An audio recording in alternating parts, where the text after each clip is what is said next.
Welcome back. बात कर रहे हैं पाकिस्तान के फार्मा सेक्टर की। पाकिस्तान में जो फार्मास्यूटिकल का सेक्टर है उसमें स्पेशली बड़ा एक चेंज इस वक्त महसूस किया जा रहा है, और वो ये कि जो नॉन एसेंशियल ड्रग्स हैं, जो गैर अहम अद्वियात होती हैं या जान बचाने वाली अद्वियात की कैटेगरी में नहीं आती, उनकी जो प्राइसेस का तयन है उसको हुकूमत ने मार्केट फोर्सेस को दिया, यानी प्राइस डीरेगुलेशन।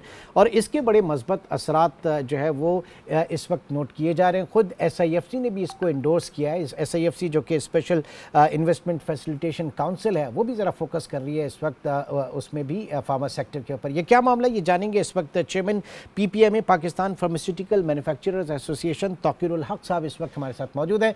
तौकीर साहब, बहुत शुक्रिया। सबसे पहले जानना चाहेंगे कि कितना बड़ा फ़र्क इस वक्त देखा जा रहा है, ये प्राइस डी रेगुलेशन जो आपके यहाँ नॉन एसेंशियल ड्रग्स की हुई हैं, क्या मस्बत नताइज इसके सामने आ रहे हैं? ये डीरेगुलेशन जो है गवर्नमेंट ने, और it was driven by SIFC as well. तो ये 2024 फरवरी में डीरेगुलेशन हुई है, हम्म। और ये बिल्कुल in line with international practice हुई है, क्योंकि दुनिया भर में जो जैसे हमारे नेबरिंग कंट्री में भी जो एसेंशियल ड्रग्स हैं उसको ज़रूर कंट्रोल करती है government, but non essential drugs जो हैं उनको गवर्नमेंट कंट्रोल नहीं करती। तो इसका सबसे बड़ा फ़ायदा ये हुआ है कि चूंकि 3 साल में जिस तरीके से डिवैल्यूएशन हुई और जो इन्फ्लेशन हो रही थी, तो मेडिसिन की शॉर्टेज आप भी नोट कर रहे थे कि हर वक्त ये शोर था पिछले 2 साल से कि जान बचाने वाली अद्वियात और भी जो ज़रूरी अद्वियात हैं वो मार्केट से शॉर्ट हो रही थी।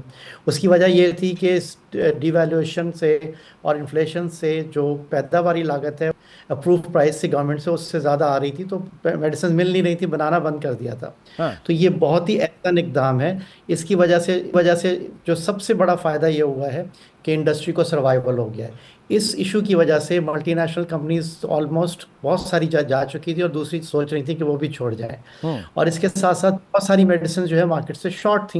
हम्म। तो जैसे ये डीरेगुलेशन हुई है, तो इसका सबसे बड़ा जो बेनिफिट हुआ है वो हुआ है कि आपकी एक्सेस ऑफ मेडिसिन जो है वो इंश्योर हो गई है। हम्म। वो अद्वियात जो मार्केट में मिल नहीं रही थी, तो इस फैसले के बाद मैन्युफैक्चरर्स ने उसको दोबारा बनाया।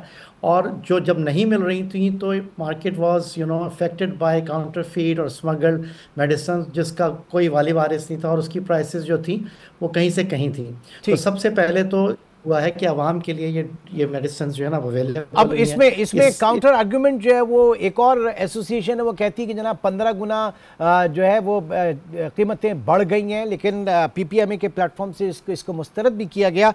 मैं ये जानना चाह रहा हूँ, टोटल कितनी अद्वियात हैं, उसमें एसेंशियल किस्में कितनी आती हैं और नॉन एसेंशियल कितनी आती हैं, ज़रा ये भी बताइएगा दोनों चीज़ों में सर।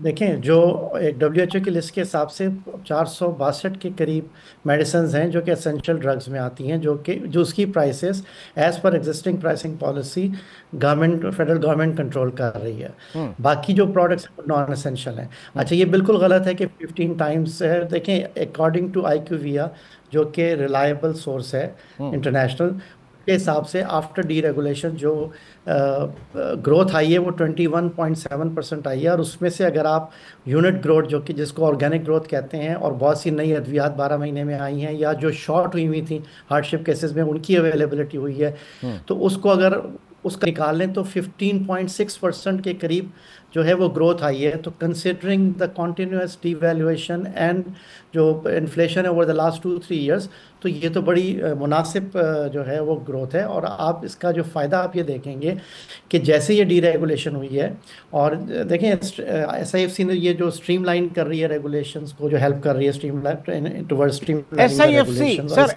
SIFC की क्या इसमें मतलब कंट्रीब्यूशन, उसका क्या पार्ट है, उसका क्या इंटरेस्ट है, ज़रा ये भी हमें बता दें। ये SIFC का इंटरेस्ट जो है वो ये है कि मुल्क में इन्वेस्टमेंट आनी चाहिए, मुल्क की एक्सपोर्ट बढ़नी चाहिए। हम्म। ठीक है, और कोई भी इदारा उस वक्त तक ये नहीं कर सकता जब तक कि उसके ये मसले रिजॉल्व ना हो, रेगुलेशन स्ट्रीमलाइन ना हो, हम्म। और इसकी जो है वो कॉस्ट, जो जो बिजनेस एनवायरनमेंट है वो फ्रेंडली ना हो और प्रैक्टिकल ना हो।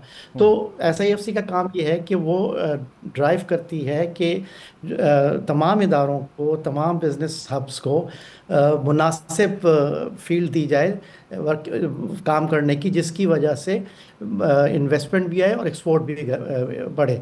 तो इसी का मैं आपको जवाब दूंगा कि ये जैसे ये डीरेगुलेशन हुई है उसके बाद पिछले 6 महीने में, जुलाई 2024 से दिसंबर 31 तक, हाँ। पाकिस्तान फार्मास्यूटिकल की जो एक्सपोर्ट है वो 52% से इंक्रीज हुई है, जो कि आज तक कभी नहीं हुआ। और ये इसलिए हुई है कि इंडस्ट्री को जो है वो एक माहौल मिला और उसको कॉन्फिडेंस ठीक। मिला। और ये और फिर in dollar term sir quantum कितना बनता है, वॉल्यूम कितना बनता है इन डॉलर टर्म?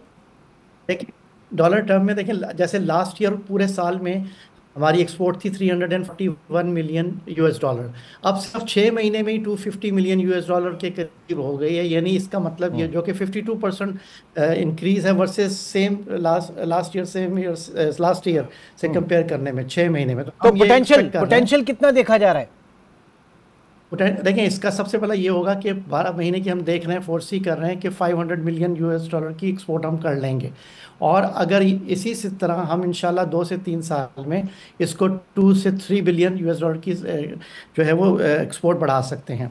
और देखें, इसका जो सबसे बड़ा बेनिफिट ये हुआ ना कि बहुत सारी जान बचाने वाली अद्वियात जो मिल ही नहीं रही थी वो उनकी अवेलेबिलिटी हुई है। अच्छा, फिर ये होगा कि इस डीरेगुलेशन से इन्वेस्टमेंट आर&डी की तरफ जाएगी, नए ट्रीटमेंट ऑप्शन, नए मॉलिक्यूल्स अब कंपनीज जल्दी लेके आएंगी, क्योंकि डीरेगुलेशन की वजह से speed of getting registration and making the medicine available, जो इसकी जो स्पीड है वो बढ़ गई है। क्योंकि पहले ही होता था कि हमारे नेबरिंग कंट्रीज नए मॉलिक्यूल्स पहले ले आते थे, हम जो हैं वो 2-2, 3-3 साल इसी में रहते थे कि कैबिनेट से अप्रूव होगी प्राइस। तो वो उसकी वजह से अब हम भी प्लेइंग फील्ड हमारे लिए भी बहुत कंड्यूसिव हो गई है कि हम भी अपने जो ब्रांड्स हैं वो जल्दी एक्सपोर्ट करेंगे। और दूसरा फ़ायदा आवाम को ये होगा कि नए ट्रीटमेंट ऑप्शन जल्दी अवेलेबल होंगे। अच्छा, डीरेगुलेशन का एक सबसे बड़ा बेनिफिट ये है कि अब ये अब इसकी वजह से ना वायबल प्राइसिंग आ गई है। यानी वो मेडिसिन जो अवेलेबल नहीं थी उनकी प्राइस एडजस्ट हो गई है। और ये वन टाइम बेसिस पे अब ये सब चीज़ें हो गई हैं। अब क्या होगा कि अब मार्केट फोर्सेस जो है ना वो अपना वो दे विल प्ले, और कंपटीशन और मार्केट फोर्सेस ड्राइव करेंगी। तो इस वजह से ये नहीं होगा कि क्योंकि कंपटीशन है, मार्केट फोर्सेस अपने आप को ड्राइव करेंगी, तो ये नहीं होगा कि बेतहाशा प्राइस इंक्रीज हो but sir, above all in तमाम प्रोग्रेस और सारे जो आपके अंदाजे हैं उनके लिए इंतहाई ज़रूरी है कि आपकी इकॉनमी जो है वो स्टेबल रहे, आपका डॉलर रुपये पैरिटी जो है वो स्टेबल रहे, साथ साथ आपके मैक्रो इकोनॉमिक इंडिकेटर्स जो हैं वो बेहतर हों, इंटरेस्ट रेट इसी तरीके से नीचे रहे और साथ ही साथ इन्फ्लेशन जो है वो भी नीचे रहे। तो जो मुल्क की हकीकी जो इकोनॉमिक ग्रोथ है उसी से ये सारी चीज़ें लिंक्ड हैं। एग्जैक्टली, आप बिल्कुल सही कह रहे हैं। देखिए, जो इंडिकेटर्स आ रहे हैं इकोनॉमी के वो भी बड़े फेवरेबल हो रहे हैं। आप इंटरेस्ट रेट देखें, 22 से 12% पे आ गया है। डॉलर जो है स्टिल स्टेबल है। और फिर जिस तरीके से गवर्नमेंट और SIFC ये जो सपोर्ट कर रही है, नॉट ओनली फॉर फार्मास्यूटिकल, सभी